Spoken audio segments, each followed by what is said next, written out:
Why that route instead of him just saying this is what you should do? Why go the route of the woman perspective? Because I mean, we can tell dudes what to do. We've seen that happen. We've seen so many with Andrew Tate. What exactly does your podcast talk about? How can someone even get on your podcast? All that. My podcast basically is I like to pick people's brains. Quality content. You want to put quality content out there. What would you consider yourself? Because you do a lot of different things, right? Like, would you consider yourself a content guy? Would you consider yourself a podcaster? What would you, and I'm not trying to put you in a box, but like I kind of want to know what you view yourself as an entrepreneur. And when it comes to like content creation, that's how you have to be. You literally can do anything you want. You just do it. You can have whoever guest you want. You can have as many bitches you want. You know what I'm saying? Your set can look exactly. I just want to let y'all know, if I could show you how to leave generational wealth, would you pay me $10,000? Like, if I could literally show you how to leave family legacy, would you pay me $10,000 for me to be able to show you that? Because this will allow your family to not be a statistic and to never have to worry about being broke ever again. Like, would you allow me to teach you that information? Well, look, you definitely don't have to pay me $10,000, and I definitely got the same information for the price of $47 a month. It's called the Fam Code Community. If you want to actually learn how to build generational wealth and not have to spend tens, thousands of dollars to get that information, you can go to the link in my description right now and click the link for $47 a month. And I'll even do better than that. You could get it for free for 14 days. I'll give you a free trial. If you aren't happy with it, you don't have to pay for 14 days. All right. And you can cancel whenever time. So what I want you to do is go ahead, click the link in the description, get your free 14-day trial to join the Fam Code community. You'll learn all the codes and strategies that the Rockefellers use, that we've actually used, that's worked. And we're going to teach you how to actually build generational wealth and leave a legacy for your family. So click the link in the description. Back to the podcast. What's going on, family? Welcome to another edition to the Digital Empire Podcast, where we talk about everything digital investments and entrepreneurship. And as you all know, these episodes aren't regular episodes. We got guests that's coming all across actually the country to come in here and actually give y'all game. Like, what other platform do you get that? You got to spend $1,000 to $10,000, maybe even $50,000 to get access to the information that you get here for free. All right. So I'm going to tell you right now, go ahead and leave a review, comment, subscribe, and do all that amazing things. And I want to just go ahead and introduce my man, Sean. What's popping, bro? I appreciate you coming through, man. What's going on, man? I appreciate you having me, bro. Man, of course. So I want you to go ahead, let the audience know, like, what do you do, how you help people, all those amazing things, bro. What's going on, everybody? My name is Sean. I go by Sean Wick. I do not miss, and I am the producer for the #1 podcast, not only in Atlanta, but the world, which is the Financials Only podcast. I also am the host of Shut Up Sean. I have a plethora of other podcasts that I produce, but I think that's my biggest claim to fame. And what we do is we have a very men-centered podcast and content. We have a war against weak men. That's what we like to say, and we want to build men up. Not only that, I also consult not only for other podcasts, but just for content creators in general. So I got to make sure that your content is on point. But like you said, they're going to get a lot of things here that usually we charging $15,000, $20,000 for. So that's what I'm saying. They got to tap in. So you said that you produce for a couple podcasts, and you said Rich and Unemployed is one of them, right? Mm-hmm. So I want to ask you a question on the Rich and Unemployed podcast, because as you know, it's one of the biggest podcasts right now revolving around men. Facts. Men's improvement, right? So I want to ask you this. What was the concept before Rich and Unemployed? I know you all kind of just went through different concepts. It was like, hey, should we go this route, go this route? How did it come together pretty much? Well, I had a podcast that was on crypto. Right. And me and Finesse met at a crypto conference. I was speaking out there, and he was hosting like a podcast segment on stage. Right. Mm-hmm. He just really started. He hasn't I think we had 7,000 followers at that point. Mm-hmm. Not followers, 7,000 subscribers on YouTube. The mission really always been the same. It was just that we had to learn how to get everybody else to see what we wanted them to see, and we had to figure that part out. But pretty much the foundation was pretty much built when I got there. My job was to make sure that the walls and the infrastructure and the caulking got done. You know what I mean? You know we gotta talk about the girls. Oh hell yeah, let's get it. You know what I'm saying? There's no way we could talk about Finesse and not talk about the women that he has on the podcast. Okay, I mean, he's gone viral just from the wild things that they said on the podcast, right? So knowing that you're on the producer side, how is the outreach when it comes to getting these girls? Like, are you just DMing them, or you just like, how does that work?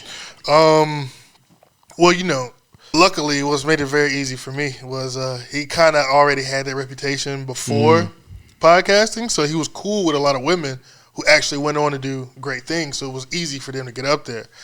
And then basically, I call it the fundamental rule of guest.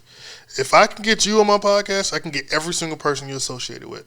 So one bad bitch lead to another bad bitch. Oh, can I cuss? No, you good. All right, thanks. You know what I'm saying? And you know what I'm saying? Like, one woman leads to another. If you were to we paid for one girl to be up there, and that was Tommy from Love Lee. Hip Hop. Yep. And what I that figured did that's what it was open us up to a whole nother, side of women, because we was getting, at first we was getting like OnlyFans models, business owners, things like that, but that opened us up to reality TV. Right. Once you get reality TV, that's gonna, our plan is now to go to like actual, movie stars and hire women, you know what I mean? So really, once you touch one, it's like 6 degrees of separation. Once you got one, you literally have everybody in the network, as long as you make sure the person had a good time and your content is good. Now, I'm gonna ask a selfish question real quick. Yeah, do you think? Right? You said that y'all got Tommy Lee and you paid for her to be on there. How much did it cost to get Tommy Lee on a podcast? It wasn't as bad. We was going back and forth for a little bit, but I think it was only like a rack or two. Like, it wasn't bad. You serious? Yeah, but we already, the platform is big, but like still, it's just, I don't know. When you think of Tommy Lee, you think the reputation that she has, I would have thought she would have charged a lot more than. And she probably will, but you have to leverage what you already got. That's facts. You know what I mean? That's crazy. Now, going back to the girls and everything, they say some wild things on the podcast, right? Like, so usually podcasts are catered, at least for men, more catered towards men improvement, but in his way, he's getting it from a different angle. He's coming at it from a woman's perspective on how men should be able to come or approach them or pay attention to them or that, this, that, and the third. So like, why that route instead of him just saying this is what you should do? Why go the route of the woman perspective? Because we can tell niggas what to do. We can tell dudes what to do. We've seen that happen. We've seen so many with Andrew Tate. Well, Kevin Samuels on the other side. Yeah, right. I'm gonna go to that. He's a different beast. Yeah, but we see all these red pill dudes telling men what to do, but it don't matter. You have to show them. Our goal is to. You said women say wild things, and when it comes to the Kevin Samuels side, which is important to us, like he would tell women things. He would tell men the things that women say, women do, and a lot of people wouldn't believe him. We just let women be themselves. Right. We just let them talk. So if they say something wild, that's generally how they feel. That's interesting. That's the most important thing to do because it's a sense of authenticity that you don't really get if I'm just instructing you. You know what I mean? That's facts. So we try to set him up so where it's just a natural thing. Like we wanted to look like date night every time he get him on the couch. Which is valid because it does look like that. Which is good because I'm loving the lights. I'm loving the aesthetics that you get from the actual podcast. And that's my guy. You get what I'm saying? I'm going to be on there. Don't worry. Big facts. We're going to be on there. Plug me in, bro. Plug me in. You feel what I'm saying? So I want to pivot real quick into how you got into the production phase and how you now have your own podcast. Like what was it that was like, what was the turning point where it was like, I need my own podcast? Or did you already have one before you and Finesse were doing anything? So I had one before it, but like I said, it was the crypto one. But it was just more so of a circumstantial thing. Like it was my guy who was really good in crypto. And I say a genius. My brother Omega, when I say he's a genius, my brother Sterling, they taught me everything I knew in that space. So it was only right with my expertise already let's go back then. I was rapping, right? I was a rapper. Everybody was a rapper. Everybody was a rapper. That's facts. But I wasn't making no money from it. And after I shot my first video, my first and only video, basically what happened was I had to literally, how I want it done, I had to go and figure out how to shoot a video because no videographer I tapped into could understand my vision. Right. So I had to figure that shit out. And basically I directed my own video. My first mentor in videography, his name was Ellie Rock. And he basically taught me how to use the camera from that because he was like, bro, you got it. You don't have to rap. You don't have to do nothing. Like, you can literally be a videographer. You've already done it. You know what I'm saying? So it was like, all right, bet, let me try it. And that got me money. So I was like, interesting. Well, I can stay around music and now be, you know, a videographer in where I'm from, North Carolina. So everybody in my area knew me for being a rapper. Right. So I already had a lot of ties, and now I just viewed them as customers. Like all the dudes, you know what I'm saying, I came up with, now y'all can pay me to do y'all videos because y'all need it. I don't need a video. I don't care no more. You know what I'm saying? So that's how I really got started in videography. Videography and live streaming are two totally different things. Big facts, yeah. Two totally. But it kind of prepared me for everything I would need. You know what I'm saying? So it was like during the pandemic, everything stopped. That's when me and Omega came together and started basically our crypto journey. And we came out here to Atlanta, and within a couple months, you know what I'm saying, we actually got on a platform to where we can actually speak on stage. And that's where I met Finesse. And when I met Finesse, I walked up to him and was like, bro, I like the lighting. I like what you're doing. I like everything that you got going on. Teach me. You got something that I don't. Mm-hmm. Teach me. Now, back in high school, too, while I was rapping, I always wanted a show called Shut Up, Sean. And that's a name that I deserve. I didn't get that. I didn't name myself that. Oh, somebody else named you that. Everybody. Like, shut up, Sean. Dang, facts, right? Man, don't go to my mama's house, bro. You're going to hear that shit every day. You know what I'm saying? But, you know, I just always had strong opinions and always was not, I never minded sharing them in very abrasive and abrupt ways. So I didn't give a fuck. You know what I mean? So I kind of always wanted that show. And to me, it just seems like I just reverse engineered it. So I wanted that show. And I wanted that while I was rapping. I wanted that while I was doing Alpha and Omega, which was the crypto podcast. And that's when I met Finesse. I was like, yeah, you're going to teach me and you're going to help me actually get this on board. I never imagined our partnership would go as far as it did. Because at first I was just editing. You know what I'm saying? And I worked my way up to being a producer. And it was really, man, it's kind of like divine. You know what I'm saying? Like, a lot of our life had paralleled each other. So it was just like, the shit kind of just fell in my lap. So let's talk about podcasting for a second. Yeah. So, you know, everybody's space isn't like yours, mine. But if it was like this, how many people would you suggest in a podcast if we're running like this type of wave? Yeah. And we'll then talk about, you know, everybody knows to go grab your iPhone and this knows that. You can YouTube that. But people don't know the back end, the actual production side of actually keeping and maintaining a podcast. Yeah. So how many people would you say you need to maintain a podcast and actually run it? Like a joke, bro. And every episode that I shoot by myself, like my personal one, like I got an editor, but I don't have nobody there. Like I am with the Fampreneurs Only podcast, and every day I do that shit, I'd be like, damn, I need another me.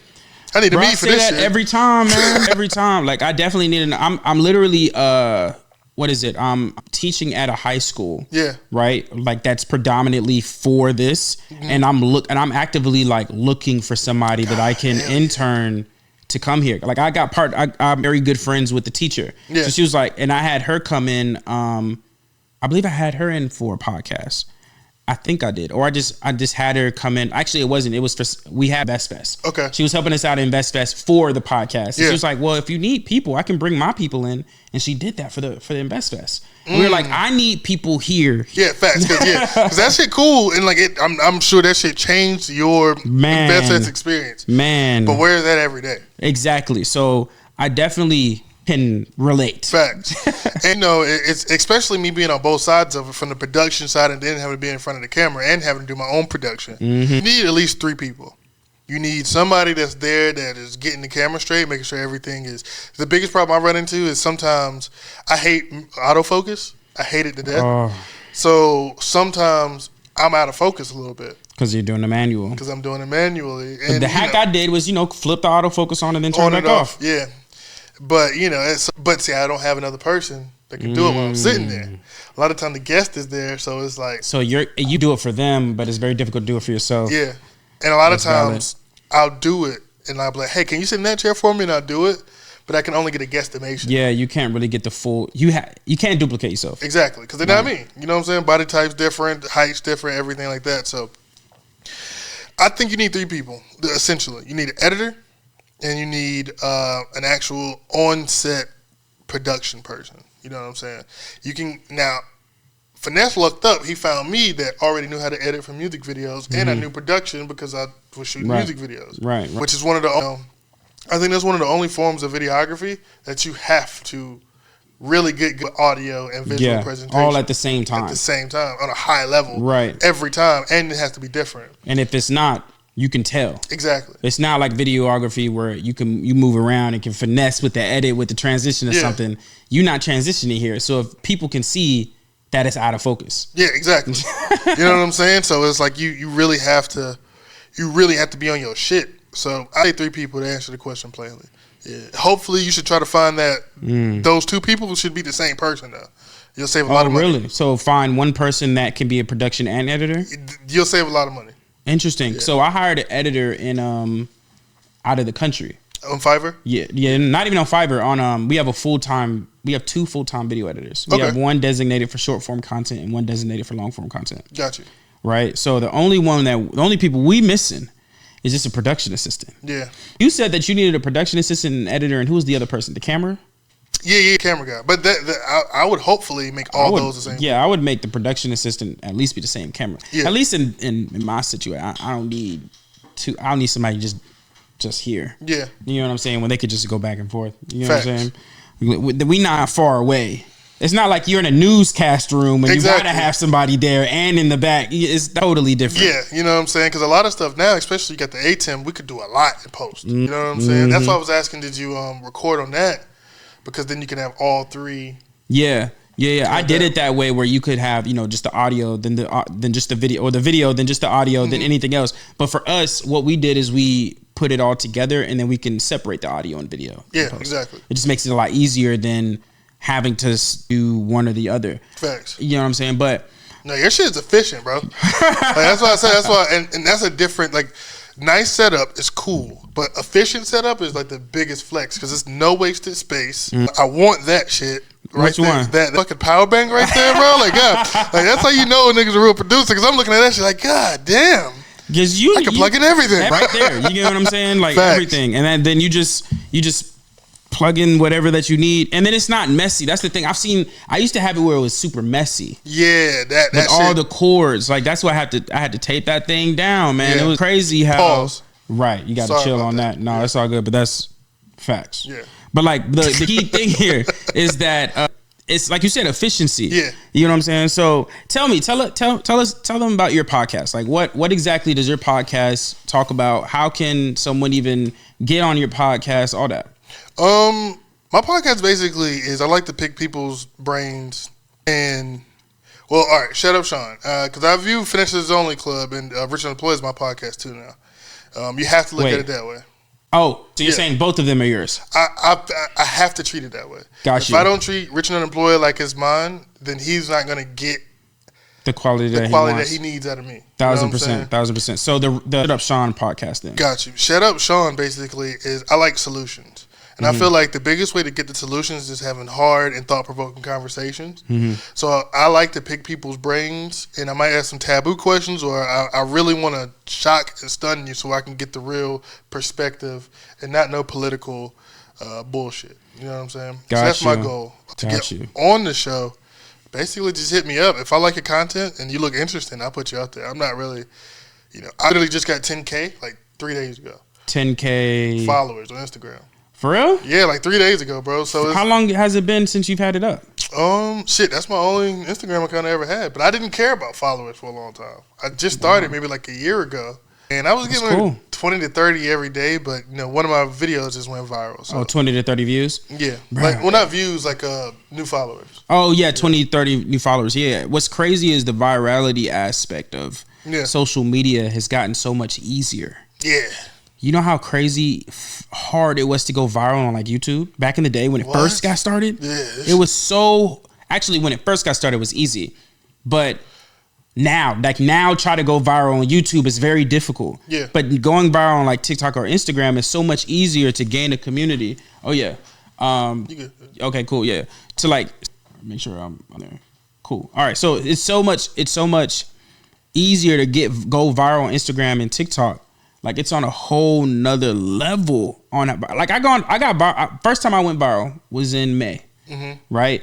And in May, and literally within 2 weeks, I got 10K followers. You feel me? It's crazy. Literally, yeah. Like it, bro. Like it. As soon as one of my old ones, it had like I think like 100,000 views, and then it went to like 250,000. And I got 10K that night. I woke up with the sleep. Crazy. I woke up and it was like 10.4. And then during the day it went to like 10.8. And I was like, "Fuck, bro!" I'm like, "That's all it took." Some that's shit what I'm I did saying. a year Just ago. Something.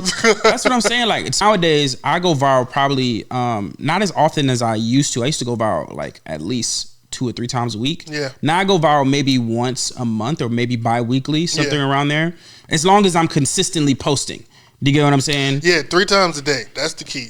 3 times a day. If you can post 3 times a day, one of your content is going to go viral. Well, I ain't gonna say that because some people making trash ass content. Bro. Yeah, like, that quality is important. So quality, tell them what is considered quality content. It needs to almost be clickbaity. Okay. You need to have a title that brings people in, first of all. So your titles and captions is the most important thing, I think. Mm-hmm. Quality visual and audio. Mm-hmm. So you want your visual quality to be, it can't look like a phone. It has to look at least better than an iPhone. So if you see somebody recording content that you use on their phone, it needs to look better than that. Got you. So you need a quality camera, which it ain't that expensive. You know what I'm saying? You just need to get one that's good. Right. Get it on cinematic mode. Mm-hmm. No, for real. And then the first 3 words or the first 3 seconds need to be like a very big attention grabber. If you in podcast, and I say if you podcast it with a woman, put them first. Put them up there because nobody don't want to see us. They want to see the bitches. Yeah, for sure. Sex sells at the end of the day. Yeah. As we already know. Facts. You know what I'm saying? So quality content, you want to put quality content out there. What would you consider yourself? Because you do a lot of different things, right? Like, would you consider yourself a content guy? Would you consider yourself a podcaster? What would you? And I'm not trying to put you in a box. Yeah. But like, I kind of want to know what you view yourself as an entrepreneur. A lot of people don't know this. I view myself as an entertainer. I view myself as in front of the camera personality, but I want to take a different approach than I've watched. Like all my life, I've watched people fuck up. Mm-hmm. I've watched people not take their fame seriously. Mm-hmm. So I want to learn every way motherfuckers fuck up, and I want to learn how to make it look good. Because if it feels great to me that I can look at your setup and be like, oh shit, nah, he needs to do this real quick, or he needs to do that. Right. Because nobody ever gonna be able to, like, you know what I'm saying? I want to be in charge of my image. For sure. And the best way to be in charge of my image is to know exactly what it takes to capture an image. 1000%. So that's why when you were doing this, you were like, okay, what, you know, I could tell because I do that. Yeah. You know what I'm saying? I pay attention to how I look on the camera. Reputation is important. It's a brand. You know what I'm saying? The branding, I don't want to say it's more important than anything, but it's the most important thing, and at least when it comes to content. Yeah, it's almost more important than anything. I can't think of too many motherfuckers. I don't know. I don't know. I would say sales is more important. Yeah, but see, at a certain point, no.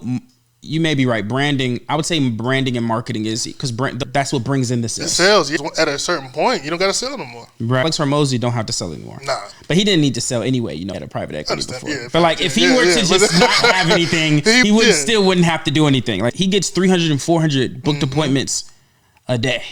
Which, like in our podcast, I think we don't search for guests no more. Oh, really? They come to you now? They come to me. They come to us. We'll sit down and like a lot of days, I'll just go to the studio and we'll just sit there and talk. And it's happened so many times where I'll be like, yo, we need to get this person on the show. He'll be like, yeah, we do. And then we never hit him up. That man is way too funny, bro. I could just picture him saying, we do. That man is on some... and then it happens. They just happen to get on the podcast on its own. Yo, that's called manifestation at its finest. Yo, we call it damn, what the fuck did chaotic come with? Manifesting. Oh yeah, I think I heard him say that. It was somebody I heard say that. It might have been you, for real. Facts. When we was at, we came up with it at InvestFest. Yes, that's when I heard it. That's exactly when I heard it. Okay, I was about to say I know I heard that before. Manifesting. You can finesse that in so many different ways. Like man, just focusing on the man part, just focus on the finessing part. That's a new one. Manifest that. That's like a quadruple entendre. That's what I'm saying. Facts. You can do a whole lot of stuff with that. So that should be a shirt, bro. That's what facts. Not even gonna hold you. You might need to do that before our audience take it. Facts, right? No cap. Because, bro, like even at InvestFest, you was there. I feel like with the right attitude, the right look, and the right confidence, you could do whatever you want. Yeah, I heard how he walked up to the stage with was it like ladies or whatever? Were you the one that set that up, or was that him that set it up? Well, I mean, it was like collaborative effort. Yeah, we bounce ideas off of each other, like, you know what I'm saying. But I always say this: that man's a genius. That man's a genius. I can't take a lot of times. I can't take a lot of credit other than supplemental. Mm-hmm. Like a lot of things he'll come up with. Now make sure it happens. You know what I'm saying? Mm-hmm. And then there's, you got your times. You know what I'm saying? Well, I'll come up with something. And then he'll come up with, then he'll say, this is how it should work. And then I got to make sure it happens. Gotcha. You know what I'm saying? Mm-hmm. So that man's a genius. I got to give him his flowers. And then, man, that man changed my life, the way I think. You know what I'm saying? When we was at InvestFest, bro, we just walked to the other side of the thing when Diddy was talking. Like, I got to put my hand on stage while Diddy was talking. Nobody else was over there other than the camera people. Right. We just walked in there because we felt like we could. And when it comes to like content creation, that's how you have to be. You literally can do anything you want. Like, you can just do it. You can have whoever guest you want. You can have as many bitches you want. You know what I'm saying? You can your set can look exactly what you want it to look like.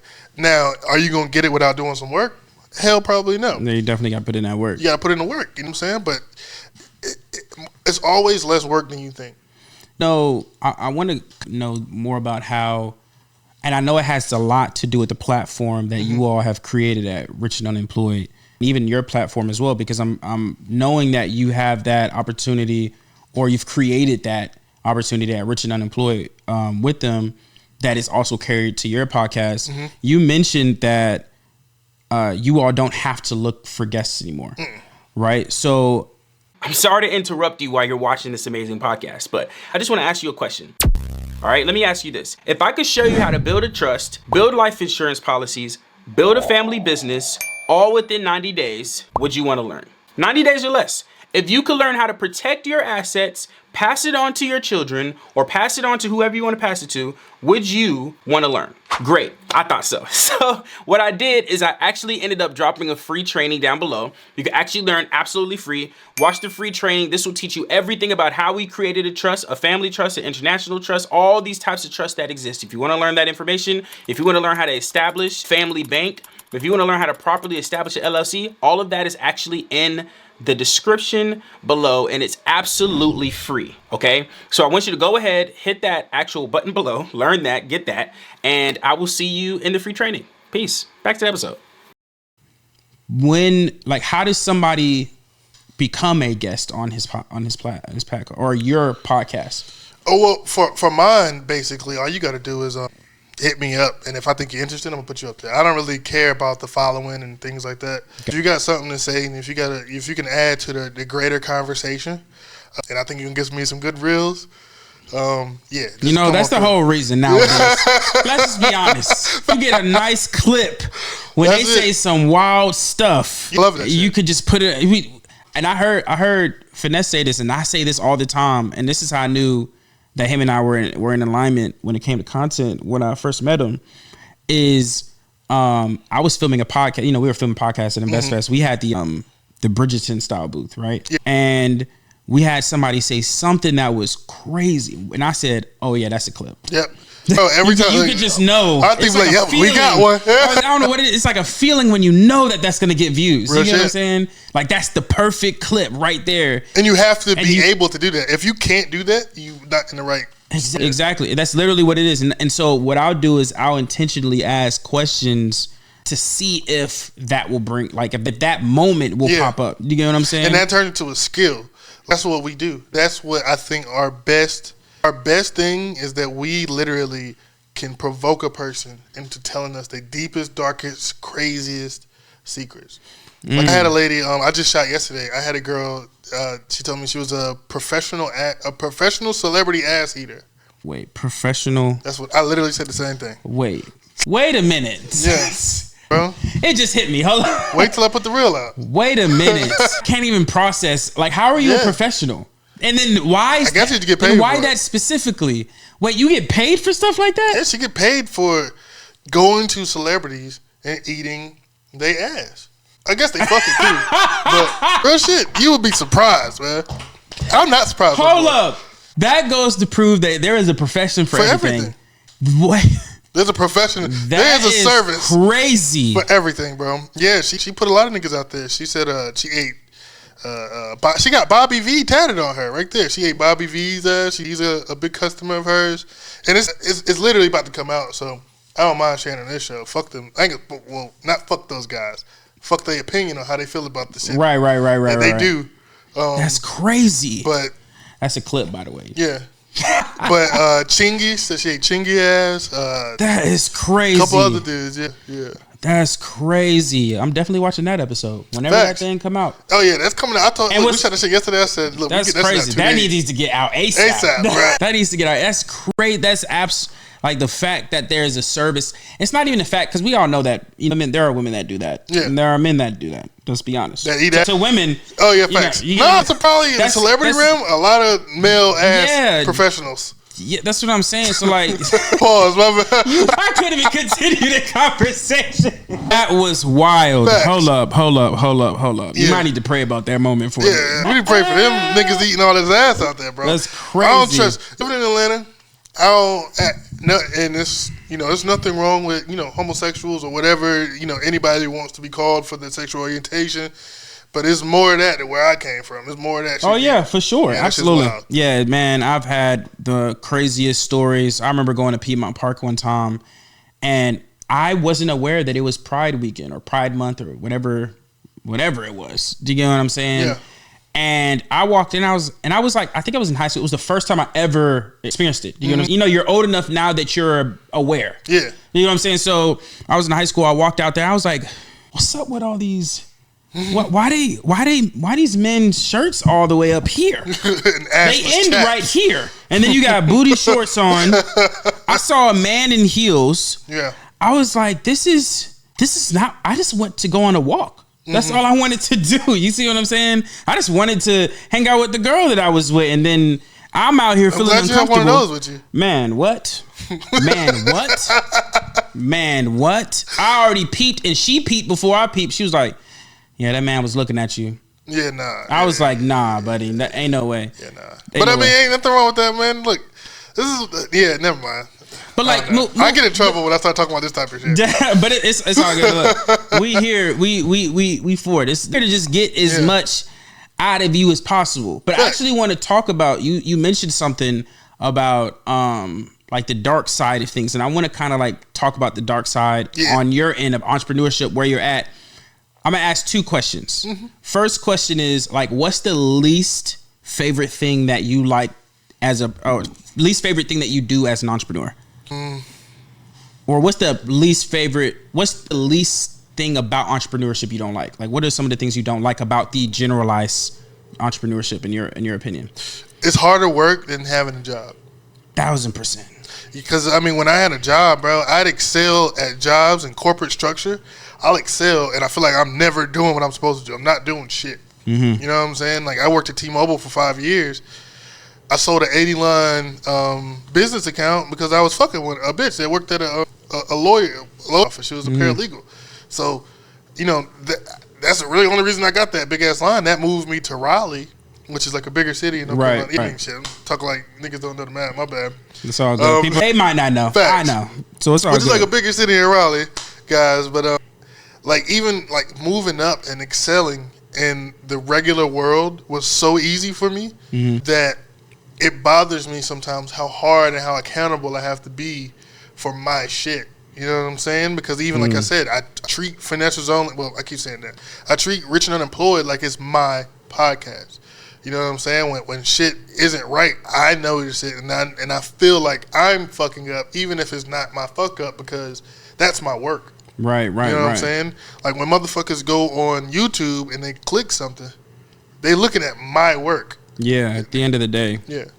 If anything, he's the personality. Exactly. You know what I'm saying? And like I said, not to take away from anything that he does, because that was his foundation. That was his 1,000%. dream.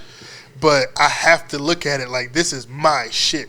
Because if you look at something, if it's just a job to you, it's just a job. I can clock out and go home. Right. You know what I'm saying? Like, I don't give a fuck what happens after I'm not there.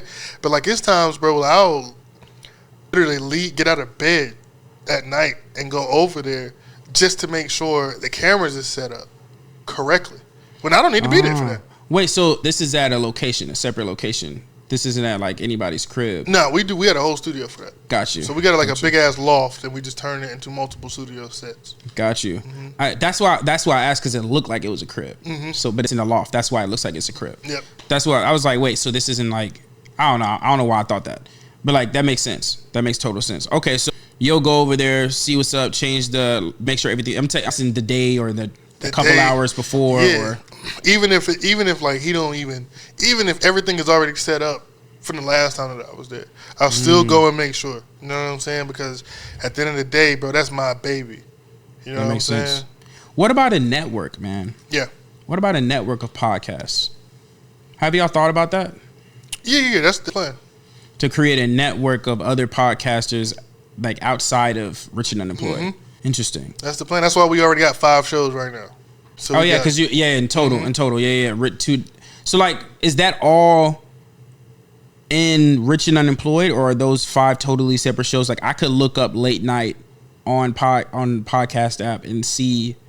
So it's all under the Rich and Unemployed umbrella. So that would be the network name. That'll be the CNN, the ABC. You know what I'm saying? Got you.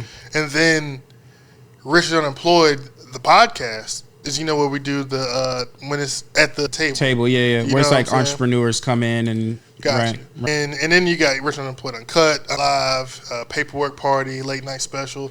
So they all different shows, and we want that to show a different. And it got different audiences, and they looking for something different. The same people who watch Late Night Special don't always watch Rich and Unemployed, and the people who watch Rich and Unemployed most of the time don't watch Uncut. Well, not everybody watches Uncut. Yeah, I'm about to say that's what I feel like really put him on the map. Besides the entrepreneurship, because I know there was this girl named Chris. Was it Christian? So that's went viral. That's the one that took us up. I started working there right before that.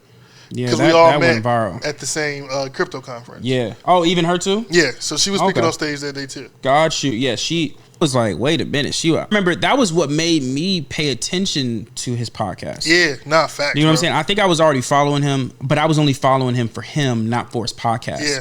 Do you know what I'm saying? And I think that was just the fact that, he dressed nice. You know what I'm saying? Yeah. So, but in that case, I was like, wait, what did she just say? You know what I'm saying? Like, 100,000. The 100,000. He was like, can you be with a man that's less than 100,000? No. I don't think she should either. And you know what? Being at that show, I thought I knew women, and I really thought I knew women. I did too. I really thought I knew women, but what I realized was I only knew regular looking women. Yeah, not women that are already Yeah. Of substance. Yeah. Let me not say of substance. Nah, of caliber. Beauty. Yeah. Right. Beautiful women, from what I learned, bro, has some of the most fucked up minds. Man, what? And like, not to talk shit, because I mean, you can have a beautiful woman with a beautiful mind, but for what my experience and seeing the most beautiful women black women that this country have to offer. Yeah, it's sad because it's majority, at least that I've seen, and I think it's because we're only that's our type. Yeah, I love black women. So. Right, so like I think that, and of course it's in every, it's more prominent in our culture. Yeah, do you get what I'm saying? But like I agree that I think there's just a lot of trauma to becoming beautiful, man. I think that's really what it is. Like childhood trauma. There may have not been a 2-person household, or there could have been a 2-person household, but then their man messed them up. Do you get what I'm saying? Like there's a lot of different factors on a woman perspective. Like they might have been hollered at too much, and now they just fed up, and now they view men totally different. Mm-hmm. You get what I'm saying? Like there's a lot of cons that I've seen from being beautiful. It's entitlement too. Oh, like, bro, God, don't even get me started on entitlement. Like and I get it. You know what I'm saying? Like, don't get me wrong. As a beautiful woman, I'm going to treat you probably better than I treat ugly women. Let's just keep this shit high. I treat beautiful women that I don't know way better than ugly women that I don't know. That's facts. I don't know why I do that. I mean, it's instinctive, bro. We're men. There's nothing you can really do about that. So, unless you're a friend. If you're a really good friend, then that's totally different. Yeah, well, really good friends are ugly. Not necessarily. Most of the time. Nah. On a balance of probabilities? I got a lot of beautiful friends, bro. You wouldn't fuck them? They're not your friends. That's facts. All right. So, really good friends are ugly. That's that. See? We got one. There is one that is just her personality. Actually, just two. There's 2 people. Her personality is just a turnoff. Yeah. She's attractive, but her personality is not it. Yeah. So that's where I would say she is a close friend, but just her personality. So you wouldn't fuck her because of personality? Heck no. Oh my God, no. So she ain't like, so I bet. But the thing is, I met her. It wasn't. You know how it goes. Usually, you would just see the physical appearance, and then you will go to the personality. No, I met her personality first. It was at the same time. Heard her say something wild. I heard her first. Yeah. Then I saw her, and I was like, nah. Does that make sense? No, that makes perfect sense. But then she's really cool. But she's entitled. Yeah. You know what I'm saying? Yeah. It's a turn off. You know what I'm saying? I was about to fight you on that, but the entitlement I can't do, bro. I cannot do entitlement, bro. And then if you got an attitude with it, no, I don't care how attractive you are. You right there, arm length, maybe even 3 arms if I had it. You know what I'm saying? Nah, real shit. That's. But like I do understand, like, you know, mostly the unattractive women usually are the friends. You feel what I'm saying? I'm not being completely truthful about it. But at the end of the day, I mean, I don't want to say that that's an excuse for women to be how they acting, though. That's not an excuse. It's just a reason. It's no excuse. But, I mean, hey, I got to keep it hot. Like, I got to be the devil's advocate on that, too. Because I really like to be fair. I talk so much shit about people that I've really learned that I have to be fair. Because I know that when we get to the monetary level that I want to be at, I'm going to be entitled and different, too. Oh yeah, for sure. You know I mean, I feel like we mistake entitlement with standards. Nah, I think that a lot of times they can. You know what? I agree with you. I do think that entitlement and standards do get mistaken a lot, but they are very similar. They are very similar, but I think it depends on the level that you're at, though. That's true. So let's say a woman is making $1 million and a man is making 70,000. He's going to view that as entitled. Yeah. But if I'm at the same level as her, if not more, I'm going to view that as a standard. Do you know what I'm saying? So it's 2 different perspectives depending on how you're looking at position that you're in. Yeah, that's right. Do you know what I'm saying? So I always think that, you know, I always second guess when I say entitlement to a woman because I'm trying to understand what perspective am I in to view her like that. You know what? How about this? I got a theory. You just helped me come up with a theory. Standards is something that you're used to. You've had it more than 5 times. Okay. That's a standard. Okay. Entitlement is something that you have never had, but you expect it to happen. Because it's not a standard if you ain't never had it. That's facts. I agree. I agree. Like a dude who wants bad bitches, but you've never had a bad bitch. You've never had the top 30% of women. Right. You've never had a beautiful woman and kept them long term. Bro, that's not your standard. Exactly. For a woman, you know what I'm saying? If you've never dated if you haven't dated 5 millionaires, a man, well, let's say 100,000. It's hard to date a millionaire. Yeah, nowadays, let's say 100,000. It's different. Yeah. And let's be honest, a person that's a millionaire is probably not going to try to go with one woman. No, he's not. It'll be dumb for him. Yeah. It's very counterproductive. Unless he's already married or already committed before that situation. Which you should try to get married before the millions, because if you try to get married after the millions, it's counterproductive. You're just gonna be too paranoid. You know what I'm saying? But, yeah, because they're gonna see, are you here for the money or are you not? Yeah. But yeah, if you're a woman and you ain't dated 5 men who make 100,000, that's not a standard. You're entitled. You think you deserve that, but nothing in your life dictates that you should have that. I agree. Reality is telling you ain't you. That's facts. That's facts. I do agree with that. Wholeheartedly. I feel like that was a good theory. I don't know if I would say 5 times. I probably would say 3. The reason why I say 3 though is because 5 times at this point, like, it's not even a standard anymore. That's a comfortability level. Okay. You know what I'm saying? Sure. Like, if I'm dating at 5, that means I'm comfortable at where I'm at right now. Fact. If I'm at 3, then it's no longer luck or an accident. It's intentional. I understand that. You know what I'm saying? I'm willing to consider. That's at least that's how I'm viewing it in my head. You know what I'm saying? Like, because I've dated a lot of beautiful women in my day. You know what I'm saying? Well over 5. You know what I'm saying? But like, and I'm talking objectively speaking, not subjectively speaking. Facts. Yeah, right? Because beauty is objectional. I hate that subjective. Beauty is not in the eye of the beholder. Beauty is a fucking mathematical ratio. It is. I agree that, like, and I'm big on men's improvement. Like, I'm on that wave where men's improvement is important, right? Literally, what was it? I want to say 4 months ago, I could not grow a beard. Damn, bro, I can't do the same. We got the same problem there. I'm right there, bro. I can't do that shit. Yeah, but like I couldn't even grow this. Oh, fuck. I couldn't grow anything, bro. What you had nothing. Oh, I got to play. What's up, bro? God damn. Hello? Play, boy. All right, so you do 2 different things. Okay. You get a derma roller. I heard that, yeah. Yeah, derma roller, and you get minoxidil. What is minoxidil? So the derma roller, of course, is to, you roll it on your skin to pierce the pores for your blood flow to be in that area to grow hair. Minoxidil, though, speeds up the process. Okay. Think of starting the growth, and then you have minoxidil to speed the growth. Your hair will go a lot faster. So if you're trying to grow the beard and you have the genetics. Yeah. Now, if you don't have the genetics, that ain't going to work. Because it's only a little patchy right there. But it doesn't look good. I hate it that I feel like I get the 70s chop. Yeah, I hate it too. So that's why I've been using the minoxidil a lot more in these and derma roller a lot more in these areas, and it's worked. I could never guess that you didn't have. I never had a beard, bro, until 4 months. Like it literally took me 4 months to get this far.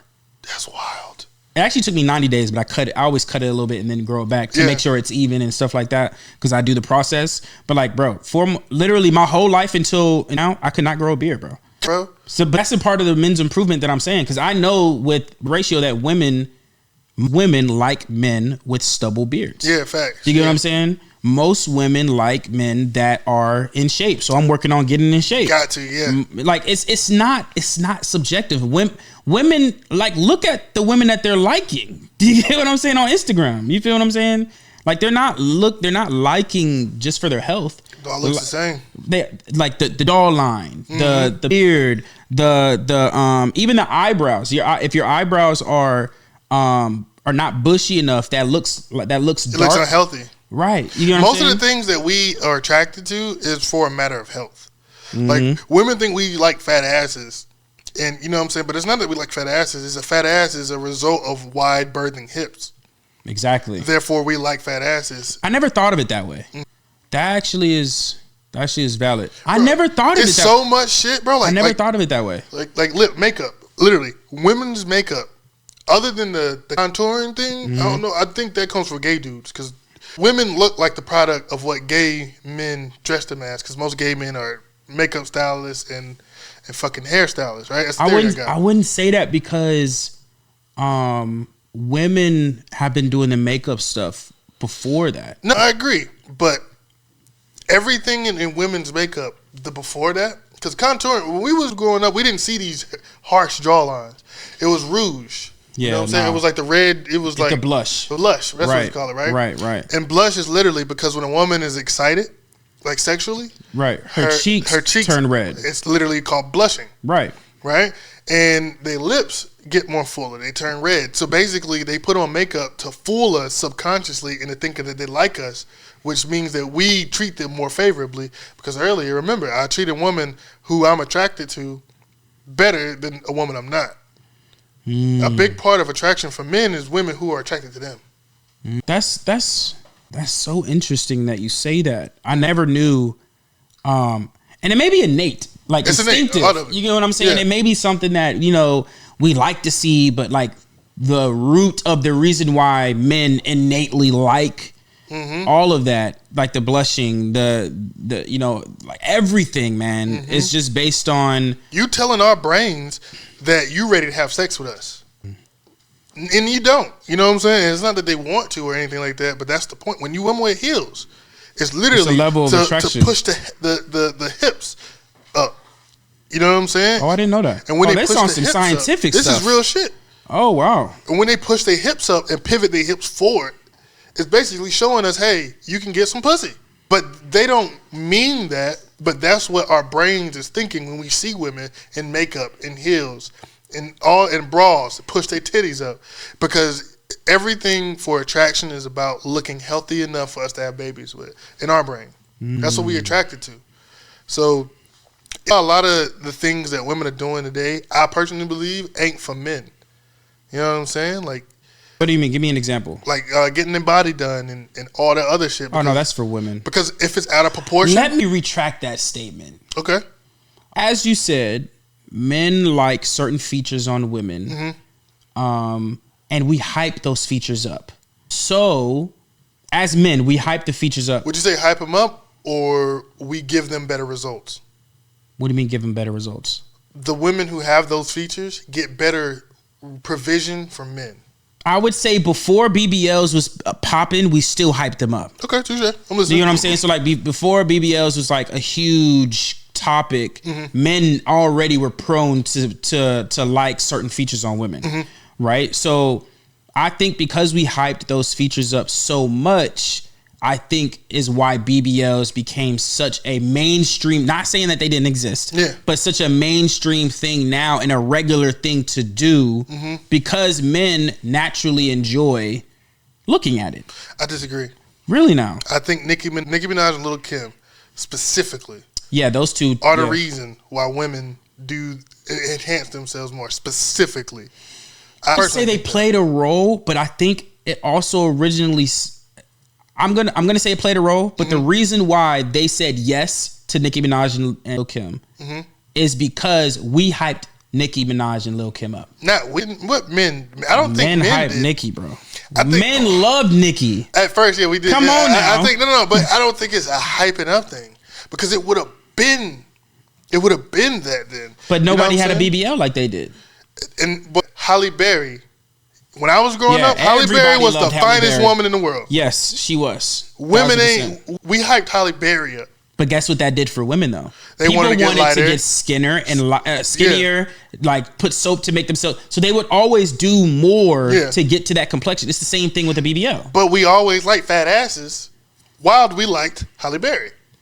Yeah, but like at the same time, she wasn't getting hyped. Like that wasn't getting hyped at the time.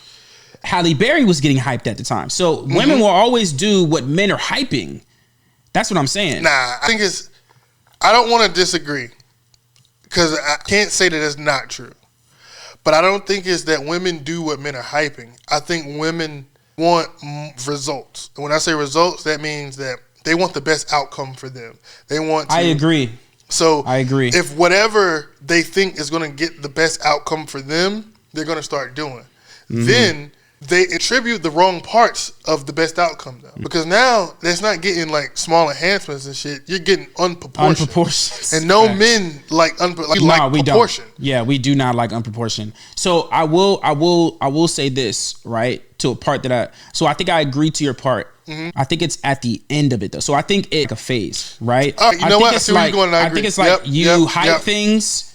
Then you get to a point where you're doing it for men. And then at this point, you're like, I'm doing it for myself. Yeah. And then I'm doing it because my women is hyping me up that it look good. And now it's a competition. Then now it's a competition on who has the best. Yeah. Do you get what I'm saying? Big facts. I think it originated that men like, but then now women are liking it. Yeah. And and it's a lot. But I do agree to an extent. I think it's just different phases. And I think now we're at the season where other women are hyping it up and people are trying to figure out.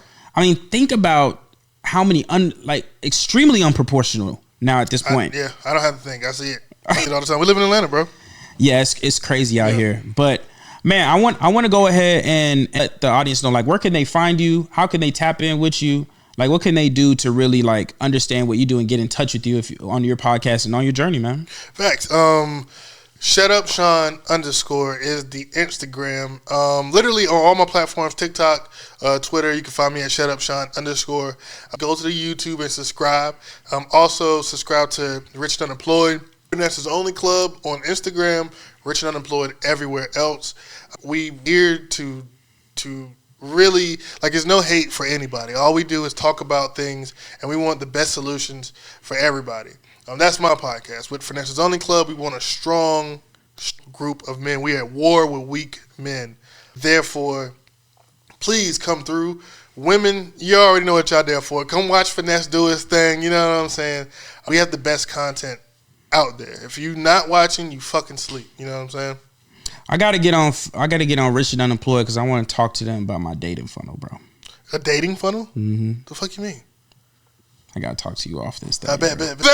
Bro, I'm telling you, I paid this guy and he was like, yo, I got this dating funnel. I said, really? Let me know what it is. And he was like, I'll show you. And I've been implementing it. It's been working. So I want to go on his kind of talk about it because, you know, we're about family business over here, and part of family business is relationships, right? Finding out who's going to be a person, who's not going to be a person, who's going to grow with you, who you want to leave a legacy with, right? So like you got to have a dating funnel. Right now I'm trying to work on this relationship funnel. You know what I'm saying? So that I can do it. But I got to get on his podcast. But let me get on your podcast. For the people on here, man, I want to get on your podcast? I'm asking a very selfish question publicly. Yeah. We good? We can do that? Bro, next Wednesday, pull up. All right, I shoot every Wednesday. Yeah, I shoot every Wednesday. Yo, I'm not going to lie to you. I don't mean to stop the podcast that you're listening to right now, but I have to tell you the great news, okay? We as a family have decided to write something that will last longer than us, okay? And we wrote a book that literally teaches you step by step from how we have family bonding time, how we actually was able to grow as a family when we actually didn't really care for each other for a certain amount of time, and how we're able now to have a multi-six-figure business. And what we did, and it's not just a six-figure business, it's a multi-family six-figure business, and how we did it step by step. And it's actually very special to us because this book is going to allow us to be able to teach our children. And so what we're doing is we're not really writing it for y'all, we're writing it for our next generation and on. So they could actually have their own textbooks created by us. They could have their own books created by us. They're able to have everything they need within our actual family business and our actual family education, okay? So I want y'all to know, and we don't usually do this, but I want to give you the book, okay? I want to give you the book. If you click the link in the description, you can get the Family Business Bible today or the Black Rockefeller's book today. You can actually get this, and I'm going to give it to you, and I want you to be able to just check it out. See how we were able to do it. It is absolutely crazy how we actually have created a generational book that we like to call this generational activities. Like, you should be having generational activities every single day. And what we did as a family is we created one of that generational activities, creating this book. And we want to give it to you. See how this could actually impact your life and your family's life. So I want you to go ahead, click the link in the description and get the Family Business Bible, and we will see you next time. Actually, just watch the podcast. Oh yeah, it's done. Yeah, bro. First of all, it was already going to happen anyway, so I'm just glad you asked me instead of me having to ask you. So look, that's lit. Yeah. That's what I like to hear. But look, y'all already know. Y'all got to tap in. This was a very fun episode. Appreciate you, my man, for tapping in. Always, bro. Appreciate that. Look, y'all already know, another great episode on the Digital Empire Podcast. Y'all make sure y'all like, comment, subscribe, leave a comment below on what your favorite part was. And this is the question of the day. If you got this far, I want you to put in the comments, what do you think? Do you think women are doing it getting these BBLs for themselves, or are they getting the BBLs because of men? Let me know in the comment section if you got this far. All right. So appreciate y'all, and I'll see y'all in the next video. Peace.